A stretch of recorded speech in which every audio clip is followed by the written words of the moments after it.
السلام عليكم ورحمة الله تعالى وبركاته. في جديد أخبار اللاعبين المغتربين من أصول الجزائرية في مختلف الدوريات الأوروبية.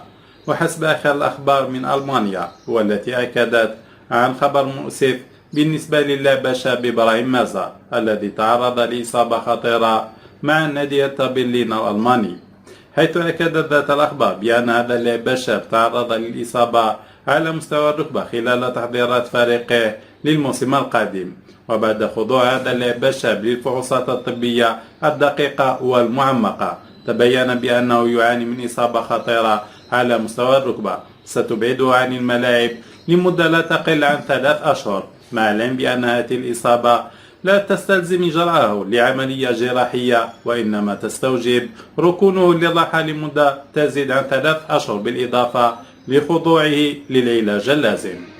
وللتذكير فإن هذا اللاعب الشاب من مواليد سنة 2005 بألمانيا أصول جزائرية من جهة ثلاث، في حين أن أم اللاعب من أصول فيتنامية.